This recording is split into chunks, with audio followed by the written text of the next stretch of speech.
Welcome to another James Loves Butter upload and podcast here on YouTube. It's so good to have everybody here. Welcome if you're new to my channel, anybody that's returning, some subscribers that I've already got. Great to have you. Just to let you know that the channel is growing and the views that I've had around the last few videos is really promising. I'm out there on Instagram, TikTok, Facebook. Please like and subscribe. Comment in the channel, ask me any questions or anything you want me to talk about or get into. Please get in touch. It'd be great to hear from you. I've had some really good feedback so far. I've had some lovely messages, really encouraging. So let's get into it. I want to make a disclaimer or a claim or a mission statement that, again, anything that I'm talking about within the context of this video, this upload, this podcast, is within hindsight. I'm definitely not encouraging any drug taking or any criminality or any violence. What I'm doing is talking about a time gone by of my old self and a perspective and reflection on that time. And within that story and explanation of what I'm going to talk about, I've got to put myself back in that time to get into that character, to show you what I was like and how delusional I was and how separated from the real world that I was. So it's context, it's contextual. So the title of today's upload is my 30th birthday spent in prison. So in order to get to that, to the precipice or the crux of that subject, I need to paint a picture and create a story. So I'll start with,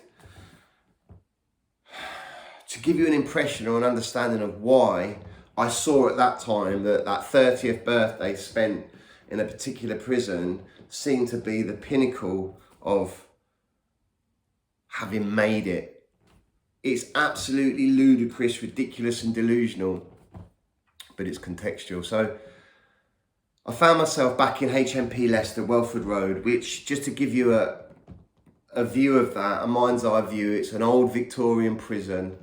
Pretty much like you see on the old films like McVicar, or I can't think of any good examples off the top of my head at the moment, but just the landings.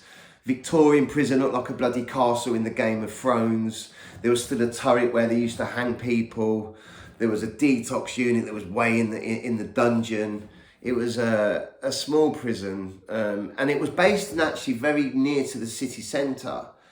So it was almost the clientele, the inmates that were in there, if they were from the local area, because it was a remand prison, it was almost like all the drug addicts and alcoholics, plus other criminals within that, had all just been thrown into sort of one of their own streets, but surrounded by a castle.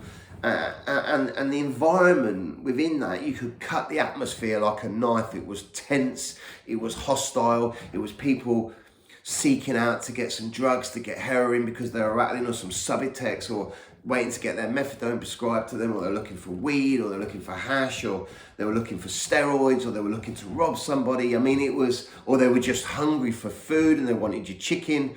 I'll swap you 2 chickens for a spliff. You know, all kinds of stuff went on within that.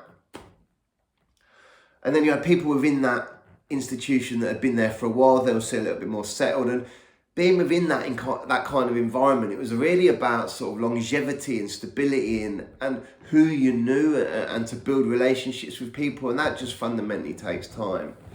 So I'm going in there detoxing. I come in a detox unit, we get off the detox unit and we get onto normal location, and people try and test you, and there's a few things that come up, you know, and you've got also people there waiting to go to court, waiting to get sentenced, sometimes, you know, serious charges. So you've got people that are really missing their families or their kids or their loved ones or their girlfriends, because it's raw, you're in there, it's fresh, it's new, and you're sort of trying to acclimatise to this.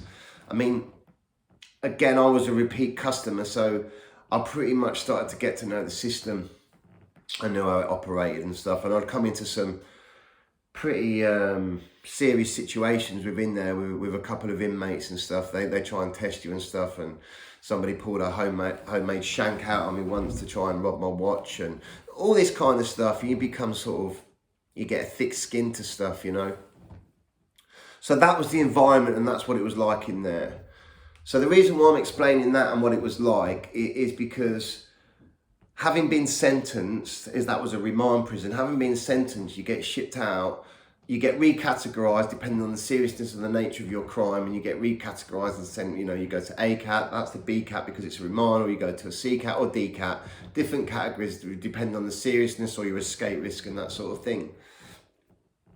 So I got shipped out, I'd been before, to HMP Stocken, which in comparison to HMP Welford Road, Leicester, is like, and listen, I need to clear this up. Prison is not a holiday camp. I know you hear stuff within the press, oh, they've got PlayStations and, you know, all these different things, they can wear their own clothes and, you know, there's more drugs in prison than there is outside. It's just not true. Depending on where you are in life and what's going on for you on the outside, prison can be a very dark and lonely place. However, if your circumstances out of prison is absolutely traumatic and catastrophic and you're living an awful life, sometimes, and for me to be back in that institution was more of a life. And I don't know if you want to call that institutionalised. I think there's some levels of that for sure. Although I was awake and aware to another life because I had been in another life previously before I got swept away in crime and addiction. So I knew there was a different way of life, which sometimes made it more frustrating to me later on within my addiction because I was caught in an alternate universe and I knew something different because of my upbringing and previous jobs that I'd had and or periods of sobriety and clean time that I'd had and re-established and rebuilt my life, and then I relapsed.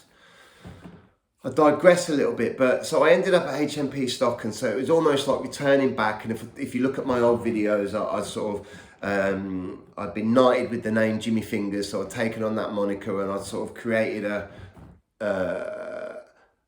I'm not saying created an image because it was me as a person, but I was, you know, I used to walk along and people used to say, yes, Fingers, what's happening? And then they'd do that and I'd go, yeah, safe, man, you're cool, all that kind of thing. So I was always very upbeat and positive. So when I arrived back at HMP Stocken is just a different setup, and it's really trying hard to, it's not so, yes, of course, there's a fence all around the prison and, you know, a very high fence and a very solid fence. Just the nature of the buildings and the way it's set out, it's not so, what's the word I'm looking for? Shocking to the eye, it's a little bit softer. So it's like after being in that intense, rough environment and arriving there, it's like, and the regime is a little bit, because people are in there a little bit more relaxed. They've been sentenced, they're getting on with their sentence, they've detoxed, they're not scurrying around to try and find their next hit so much. I mean, it does go on, which I'll get into in a bit, but it's more relaxed. So I arrived there, and within this prison, it's broken off into wings or units. So you get onto, you go to an induction wing, and then you get allocated after doing 2 weeks induction, then you'll get sent to your house block or your unit, depending what it's called. So once you get back onto that unit, or you go onto that unit for the first time, I'm trying to explain how it is. Within a house block, you've got a servery where you get your food from. You've got the officer's office, and then you'll have different little offshoot wings where there may be like just 12 cells on that wing, with a main gate to that. So when it's food time, you'll come out and get your food, and then you'll get locked onto that individual wing to eat, and then you'll get let out later and stuff. It's just more relaxed and it's more chilled, and people are doing all sorts of sentences from 1 year to 15 years or finishing off life sentences, but it's just a lot more relaxed. People are accustomed to that way of living now. Anyway, so again, I sort of reacquainted myself and met some people that I knew from before, because you start to get to know people within the system. So it's almost like returning home. There's not the previous fear or intrepidation or nervousness of going somewhere unknown. It's like, yeah, I know what's going on. I say, oh, and I'll see, you'll see a prison officer, you know, you're like, all right, boss, how you doing, Gov? And he's like, all right, Richo, or all right, Fingers, yeah, what you saying, you know. So I ended up on this house block, and I ended up on this, and I've been on there before, so it was very familiar to me, and I was quite happy to be there. And I ended up on this little block, this little wing. On one side of me, I had this Portuguese guy that I got on really well with, and he was really down to earth, and he'd been on heroin and, you know, obviously detox and stuff, and on with his 3-year sentence. And I used to go with him on a Sunday morning. We'd have a little bit of breakfast together, and we'll mix some coffee up, and we'd have this way of sort of making our own espresso and sugar, brown sugar off the canteen. And, you know, that was our little Sunday morning treat after breakfast. I had on the other side of me a little guy called Mouse, was his nickname, because he was literally about 5 foot, and he'd been in the system for years. He was a funny character. He was always on the hunt, he was like a little field mouse, always trying to find out where the drugs were, always trying to get off work. In fact, once he asked me into his cell, he just didn't want to go to work because he was trying to get drugs on the wing, so he asked me to try and break his finger to get off work, which culminated in me trying to put his finger in between 2 tables and chopping it with my hand or with a broomstick, and it just didn't bloody work, and I just bruised his finger, and he had to go to work anyway, and he wasn't very happy. But that was quite a funny scenario. There was another guy that came in, and this was the start of the birthday story of how it built up and what came about. This guy came on, his name was, I used the name Rudy, and he was a South London drug dealer, pretty high up within the game. Black guy, short dreads, about 6'3", very well built, but a very calm demeanour. He didn't have to exude that sort of overcompensating. He knew who he was, and he didn't need to do anything to prove that. And he walked past my cell, and on my shelving unit, I had a Versace wash bag, of course, prime position. Never mind that I destroyed my whole life, destroyed my family's life, and got no life, but this Versace wash bag had pride of place. And he noticed it, which I didn't know till later, and he noticed it. And I was always playing sort of a lot of conscious reggae, a little bit of, say, like maybe a bit of Biggie Smalls here and there, but predominantly reggae, conscious, and dancehall, you know, Sizzler and Vibes Cartel, and then we got like I Wayne, Egyptian, all those kind of characters, Richie Spice. So I was kind of comfortable within my own self, and I wasn't nosy and going out to people and seeing who they were. I almost sort of let people gravitate towards me a little bit. Anyway, long story short, he'd been on, and then he crossed paths, and you could see there was something about me, and I could see there was something about him. It's like people take stock of people, you know, and it's like first impressions. And anyway, he stopped by me a few days later, and we could see that the way I conducted myself and the way I was within the wing. And I often played table tennis, which is another story, but I was very good at table tennis, and it's a very good way of getting to know some people within the system, especially people, you know, like attracts like, doesn't it? If you're good at table tennis, it's almost like a respected thing. So Rudy stopped by my cell, and he looked and he goes, "Here, show me that Versace wash bag. Is it real?" And I said, "Yeah, man, it's real." And he picked it up, he looked at it, and he opened it.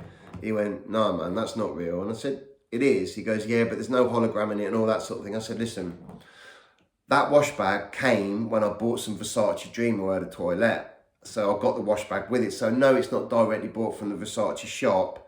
It's probably a cheaper made item, but comes with the other toilets and stuff. You know, when you get box sets and stuff." And he's like, "Do you want to sell it?" I said, "No, man, I like it. It's cool." He goes, "Oh, if you want, I'll sort you out a couple of spliffs for it." I said, "No, it's cool, man, but thanks for the offer. I appreciate it." So even in the fact that I didn't sell one of my items for drugs almost goes a long way within the people that sell drugs within the system, so to speak. And you could see that I was a slightly different. This is the delusion, right? Because I saw myself as a slightly different cut from the drug addicts. Yet really is, I was a drug addict, but I was really not wanting to be that anymore. So I was trying to pull myself out of that old life. So I was conflicted, and it was like, I didn't want to be what I was. And when I'm talking about addiction, I'm talking about crack and heroin, because I didn't quite understand what it meant to be a drug addict back then. So I thought, oh, well, it's all right if you smoke a bit of weed and maybe the odd line of cocaine and stuff and drink. So anyway, long story short, he started gravitating towards my cell, and we come and sit down, and he'd come in, he goes, "Oh, you cool, man? Yeah, I'll skin up fingers." I was like, "Cool, man." So he passed me a bit of weed. YouTube, I'm not condoning any drug taking, any of these behaviours or anything. It's from many, many years ago. This is from 2006.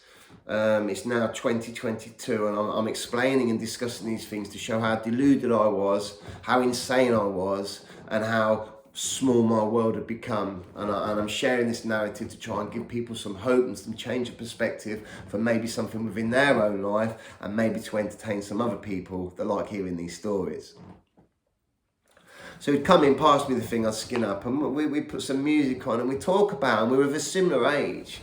And although I'd been crippled by addiction at parts of my life, I definitely lived some life too. So, you know, I was kind of well-travelled, and I'd done some things, and I've been educated, so we could talk about some stuff. We would talk about clothes from the old days, and we'd talk about, you know, raves that we'd go to. We'd talk about books that we'd read, something that we may have, a documentary we may have watched, all sorts of things. We'd have a little reason together, you know, and then have a little meditation, and it'd be cool, man, safe, Rudy, take it easy, brother, and he'd move on, and, you know, we just built a good relationship. Well, this guy, Rudy, he'd been shipped out of another prison for basically running the prison. And when I say running the prison, obviously, yes, I know the prison officers and the governor runs the prison. However, if somebody is the one that's in receipt of contraband, namely cannabis, weed, so when I mean cannabis, I mean solid. When I talk about weed, skunk, which people usually keep for themselves, it's not really often sold. Well, it will be, but in a more close proximity to, you know, the heroin, which becomes a little bit more sort of for the heroin addicts, you know, because weed's more exclusive. So because of his past history within another prison, they as a security, which they'd moved him, but they so happened to move somebody else from another prison. His name was Titch, a little black guy, who was actually the same size as Mouse. They were both about 5 foot, and he was pretty big in the game on road, as they say, outside in the real world, but he was on a prison sentence for a few keys of cocaine or heroin or whatever. And these two guys have both sort of landed on the wing at the same time, but they were both almost like partners, collaboratively within the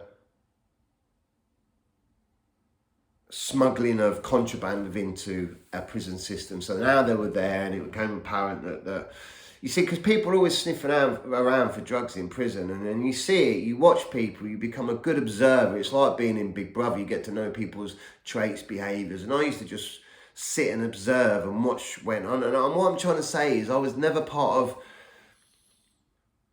because I was trying to stay away from heroin. I wanted the spliff and stuff. I tried to stay away from it, and I wasn't involved. And a lot of it was to do with my pride and how I wanted people to see me. And because I've been on different levels of the social scale or hierarchy within that lifestyle. So I've been the drug dealer, but then I've become the drug addict. Then I'd escape that and become the normal worker.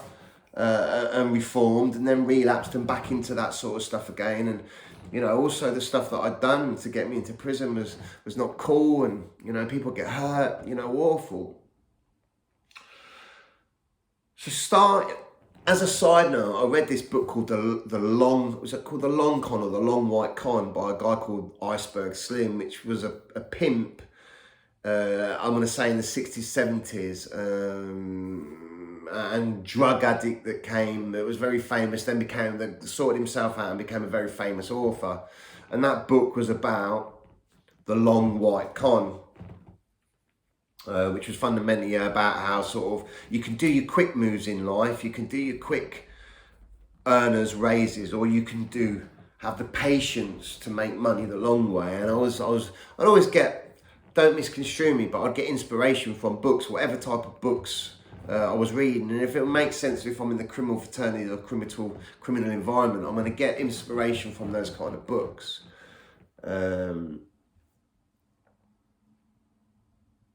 So I was always looking, because I was very used to in addiction for the quick fix, the quick hit, so to speak. I'd learned to sort of become more patient and sort of let things unfold, and I could see that you couldn't beat the system, and I need to get into the hierarchy within this system to become more successful, deluded. Anyway, so what happened is that obviously there was some activity around the wing. Suddenly, the people that were the visible heroin addicts that were not shy in saying, "Look, have you got any gear, bruv?" They go around, "Who's got the gear? Who's got the gear?" I'll be like, I wouldn't want people to know that about me, because I was ashamed of it, actually. So it turned out that a parcel, as it's called, when some contraband comes onto the wing, was about, because suddenly there was a lot of movement, and I was watching. So Rudy was part of this, and I'd clocked this, but he wasn't the one that was dealing. He wouldn't get his hands dirty in that respect, but there was some stuff going around. And usually what would happen is one of the guys that's getting the contraband, he'd have befriended one of the guys that takes heroin or something like that, or somebody that's a little bit more trustworthy, that's nearer to those guys. I say trustworthy, but he'll sort him out for shotting off these, selling these other bits of heroin, these little points of heroin. I'm getting there to the birthday story. This is part of the big picture. So I saw this all going on, and obviously Rudy had sort of seen that I had not gone up to him or been asked about, who's got the gear. I just wasn't in it, and he kept coming by myself to check me to, have a spliff and that, and I felt really honoured by that, in the fact that he wasn't charging me. He liked my company and who I was, and we were sitting and talking about some things, and I actually built a genuine friendship with him. It was nice, and we go out to the exercise yard together, and we'll talk about, history of dancehall and jungle and all that kind of thing. As a side note, I remember going in the shower once, and compared to me, he was a behemoth. Like I say, he was about 6'3" and about 17 stone, and how do I put this politely? His nether regions, when I went into the shower and stood next to him, I looked down and I just thought, my God, it was literally like that.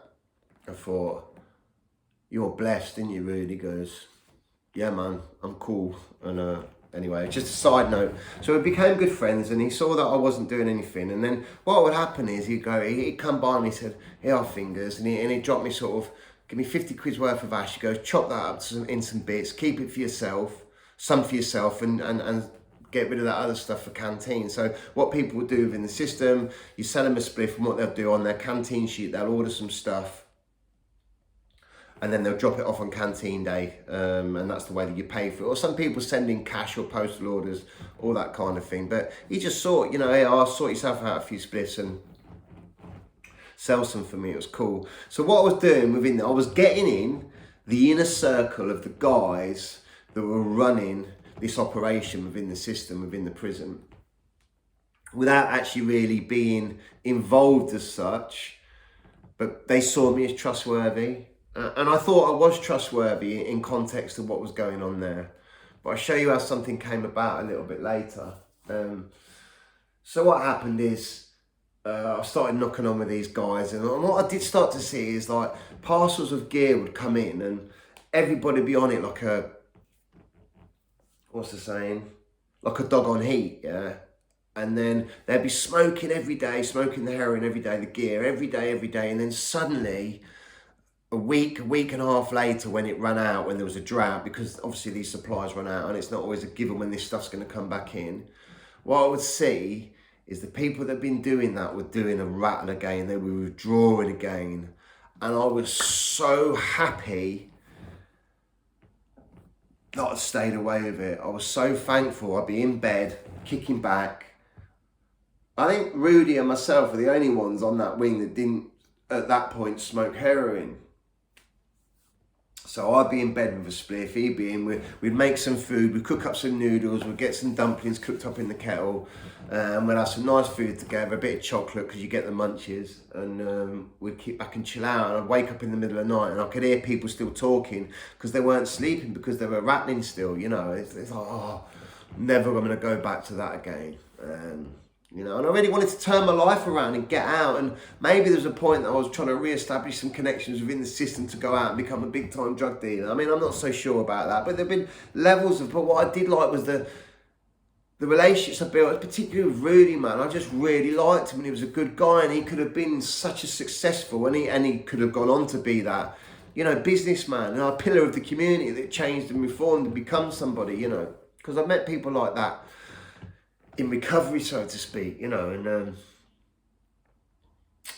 anyway, it was coming up to my 30th birthday, and he knew about that, you know. It was the big 3-0, and I think he was about my age. He may have been about 31, 32, although he probably looked a bit older, and he was like, yes, Fingers, yes, Jimmy Fingers, you're going to be the big 3-0 soon, man, you know, what are you doing for your birthday? And that sounds like well, obviously I'm in prison, but, you know, you try and sort something out.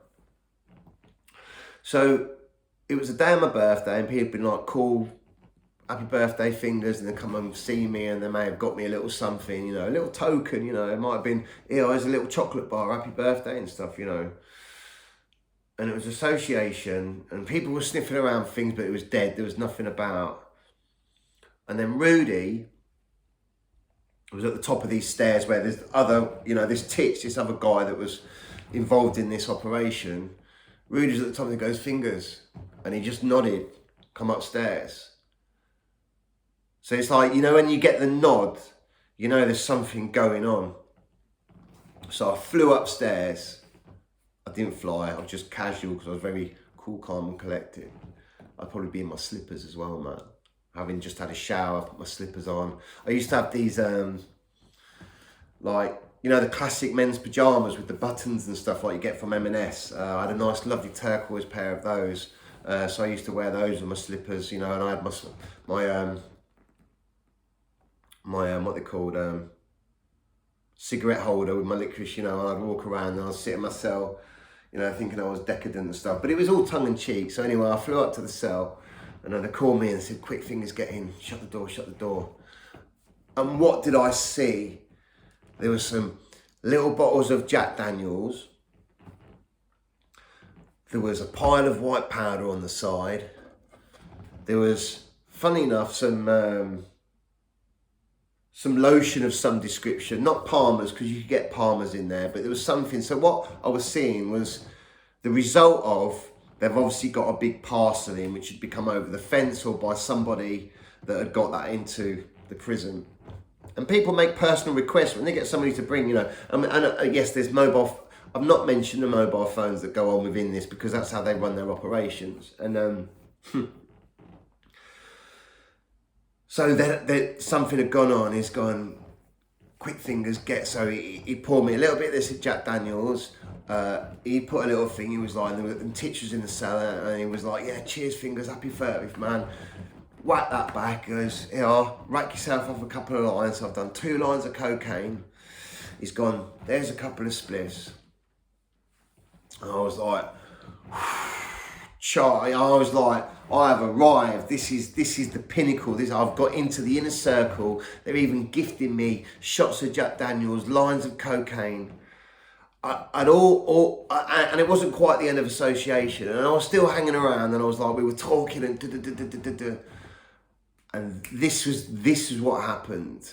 Titch, there was always a bit of, he's got a bit of bravado around, a bit of arrogance around him. So he didn't quite let me in, but there was a respect, which became evident at this point. He went, Fingers, hold that for a second, look after that for about 20 minutes. And no questions asked, I just took it. Initially, I just put it quickly in my sock. I said, right, I'm gonna go and cheat this, which is secrete just in between your shit. Not plug it, just quickly, because it was only for 20 minutes. So I did that, and I got a shiver through me. I thought, what's that? So I went downstairs, went into a toilet, went into the cubicle, opened it up, and he passed me an 8 for heroin and 8 for gear. I'm remembering that I didn't want to do this no more, and I didn't want to go in that moment. It was the long con, it was an opportunity. This was all parallel with my sound reasoning. It was like, I didn't want to do it, and then little flits of, you know, I could say no as well. So then I thought, maybe I'm all right now, you know, maybe I can control it.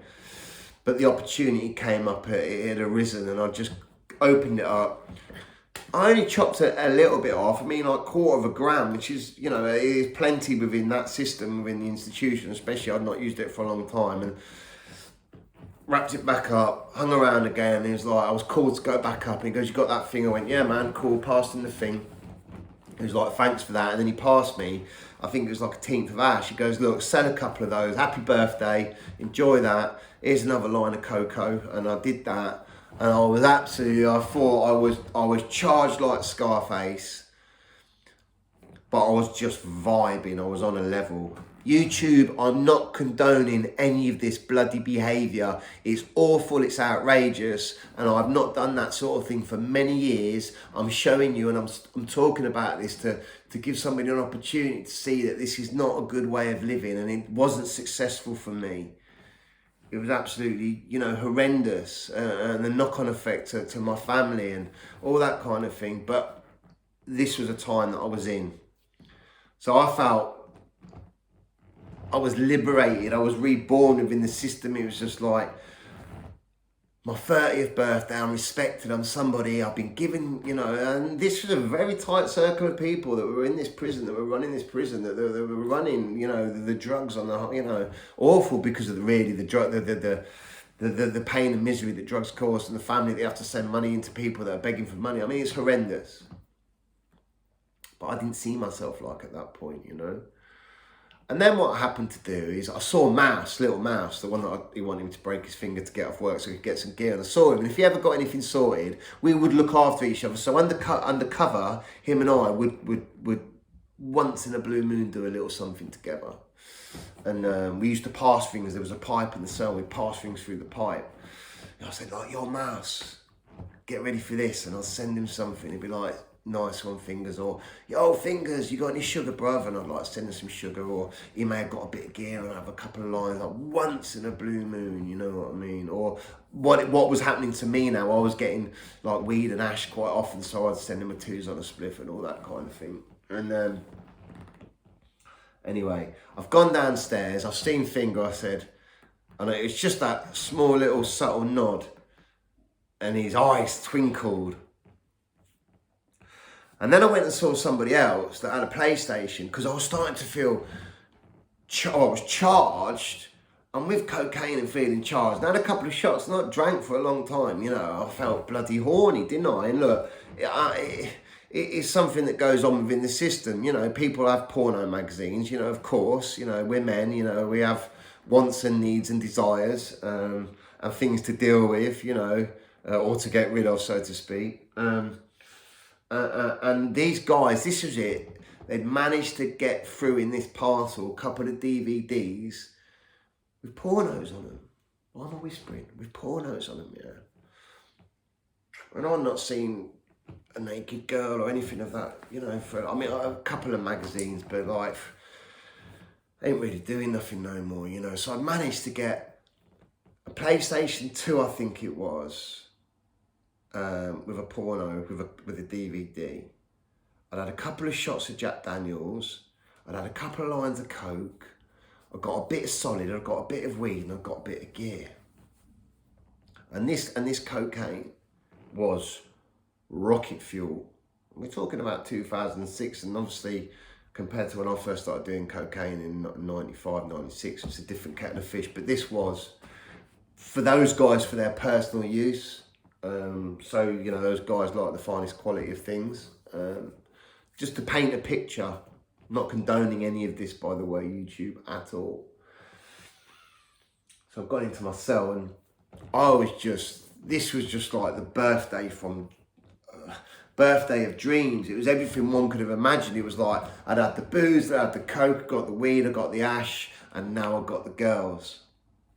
And my little mate Mouse next door knew what was going on, and he knew he was in for a treat. And actually there was a thing about that within the camaraderie within the system of, if you got something to share it, being on the DL, on the hush hush, on the QT, it was nice to sort of share that with somebody, especially if it was all right to go and buy something, yeah, like, you know, a spliff here and there. And I didn't really do that too much, because I felt much more, I liked it so much more when somebody gave me something from their own free will, off their own back. They wanted to be kind just because they like me and my company or the relationship that we developed, you know.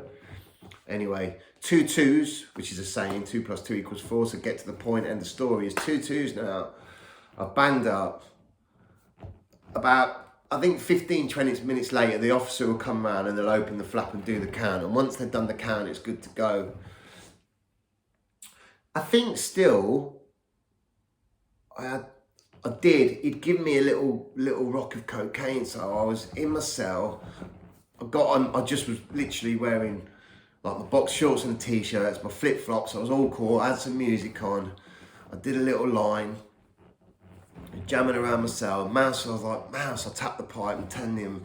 He's like, Fingers, what's happening, bruv? What's going on? Are we good, yeah? I said, Mouse, hold it down, man. I've got something in for a bit. I said, I've got a little aperitif. I've got a little hors d'oeuvre, a little starter. He goes, we good? I said, we're good. So I've got him a tiny bit of weed and a bit of solid, arranged it, and I've sent it through the pipe to him, and he's taking it. He's like, nice. I said, listen, Mouse, hold it down. That's just the starter. He's like, nice. So I've sent him that through. He's been cool. What I've done then is got the PlayStation on, and I'm not going to be too graphic around this, but predominantly I put the PlayStation on, put the porno in. That's gone on the TV, and I was just like,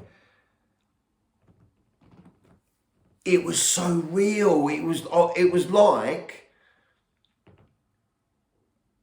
I think on the stereo I played, I think I had a 50 Cent CD knocking around. Go shorty, it's your birthday. I'm gonna party like it's your birthday. See me in the club, bottle full of bub. And that's how I was like flossing around myself. If I was Jimmy Fingers #1, wasn't I? You know. And then I put the movie on the TV and stuff, and that was just like as if I was surrounded by bloody strippers. I mean, the delusion. I was so separated really from reality, but in the context of that environment, it's probably about the best you can get, unless you're seeing one of the female prison officers. You know, unless that comes into play, that's really what you got to deal with. You're at the... Anyway, long story short, I sort of dealt with the matter, if you know what I mean, which was just absolutely so heightened because of the drug taking and a couple of drinks and a spliff. You know, I'm walking around my cell with a spliff as if I'm Don Juan DeMarco. And anyway, dealt with that matter. Started to chill now a little bit. A couple of spliffs, the cocaine was wearing off. You know, I felt nice. Probably wrote a letter, you know, or did something like of that nature. And then I tapped the pipe. I said, Mouse, get ready. So I got the foil out. Well, foil is a thing to come around in prison. It's not always necessarily easy, and it comes around, you know, you get a Marvel tin, you can take up a Marvel tin. I think once I crept into the prison office and got the foil out of an officer's lunchbox and got that was like gold dust, you know, but you always have some foil prepared at some level. And anyway, I got some gear, put it on the foil, ran a few lines.